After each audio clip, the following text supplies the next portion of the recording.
Saya Leli Setianingsih, calon guru penggerak Kota Malang angkatan pertama tahun 2020. Pada kesempatan kali ini saya akan memaparkan tentang sintesis filosofi pemikiran Ki Hajar Dewantara. Setelah saya mempelajari filosofi pendidikan Ki Hajar Dewantara, saya dapat menyimpulkan 5 pokok pikiran dari Ki Hajar Dewantara tentang konsep merdeka belajar. Yang pertama, yaitu kodrat alam dan zaman. Setiap anak itu memiliki hak asasi, memperoleh pendidikan berkualitas dan bertumbuh, yang harus disertai dengan kewajiban asasi juga, relevan dengan kodrat alam dan kodrat zaman mereka. Yang kedua, tentang tripusat pendidikan. Pendidikan itu merupakan tanggung jawab seimbang antara keluarga, sekolah, dan masyarakat yang dilakukan dengan berpusat pada anak, relevan dengan bakat dan minat mereka. Yang ketiga, bermain sambil belajar. Bermain adalah tuntutan kodrati anak yang selalu ingin merdeka dan nyaman dalam mengerti, merasakan, dan melakukan proses belajar. Itu kodrati anak. Yang keempat, tentang trilogi kepemimpinan. Ki Hajar Dewantara mengayomi kita dengan trilogi kepemimpinan ing ngarsa sung tulodo, ing madya mangunkarsa, tutwuri handayani. Yang artinya, dalam menuntun anak, guru di depan memberikan teladan, guru di tengah memberikan semangat, dan guru di belakang memberikan dorongan kepada murid. Yang kelima, pendidikan harus bersifat holistik. Semua orang adalah guru, dan semua tempat adalah sekolah dalam mempelajari budi pekerti. Dalam budi, kita mengolah cipta, olah rasa, dan olah karsa. Dalam pekerti, kita berolahraga untuk tercapainya kebijaksanaan. Setelah mempelajari filosofi pendidikan Ki Hajar Dewantara, terjadi perubahan pikiran pada diri saya selaku guru. Pemikiran awal saya dan pemikiran akhir saya. Yang pertama, awalnya saya mengibaratkan murid itu seperti kertas kosong yang siap kita tulis sekendak kita sebagai guru. Dan pembelajaran yang saya lakukan cenderung bersifat teacher center. Pemikiran saya berubah menjadi murid diibaratkan sebagai kertas yang sudah memiliki tulisan, tetapi tulisan tersebut masih buram, dan tugas guru memberi ketebalan dan kejelasan tulisan yang relevan dengan bakat dan minat murid, agar mereka berbudi pekerti dan mengalami pembelajaran bermakna secara student center. Yang kedua, awalnya saya berpikir bahwa guru memberi perlakuan yang sama kepada semua murid dalam kecepatan belajarnya. Pemikiran saya berubah,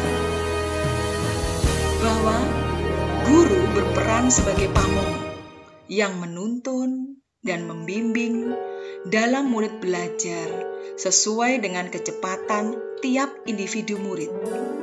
Tidak boleh diseragamkan. Selanjutnya, pikiran awal saya yang ketiga. Bermain itu saya lakukan hanya sesekali saja di dalam atau di luar kelas, sebagai bagian dari variasi pembelajaran dan refreshing murid.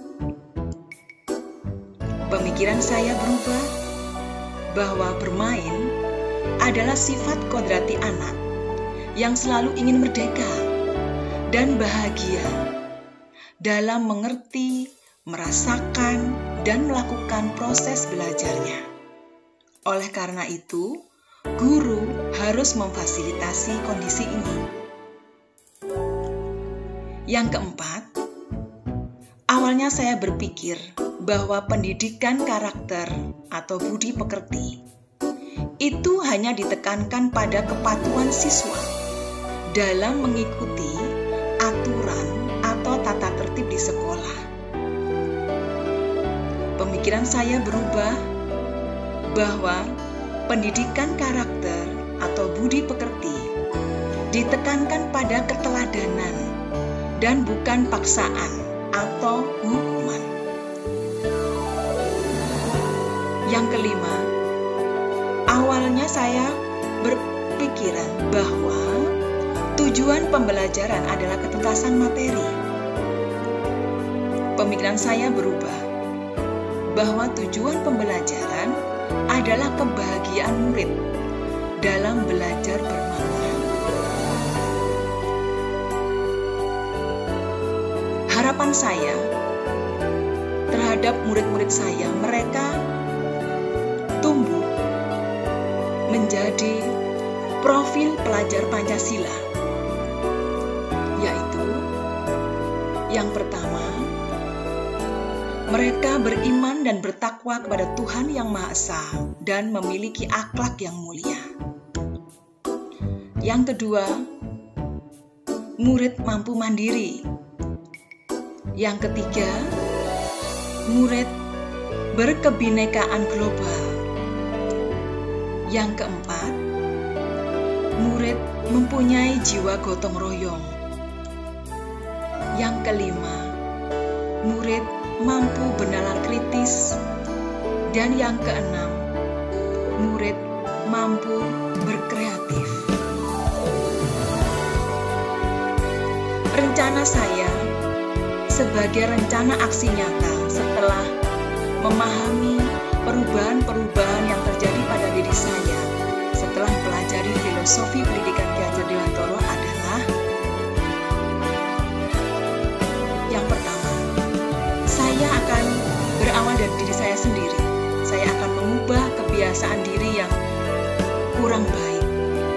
Saya akan menggunakan waktu-waktu saya lebih baik lagi untuk membaca, untuk mendengar, dan untuk berkomunikasi dengan siswa, dengan murid, dan rekan-rekan pendidikan di sekitar saya.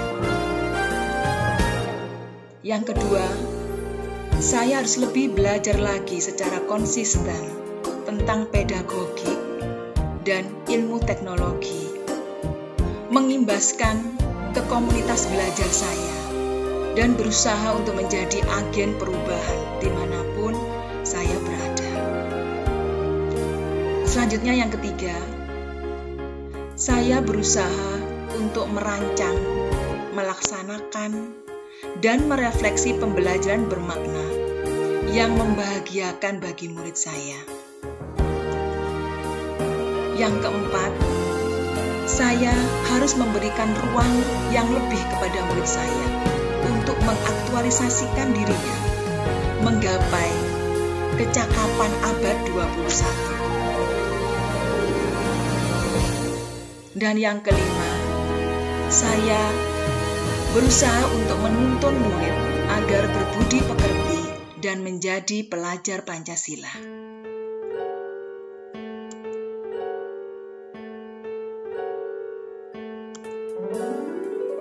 Ki Hajar Dewantoro mengatakan, "Memayu hayuning bawono," yang artinya apa?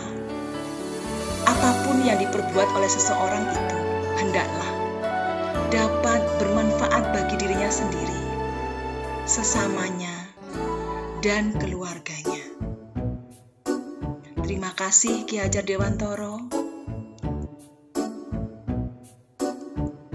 Salam bahagia. Terima kasih.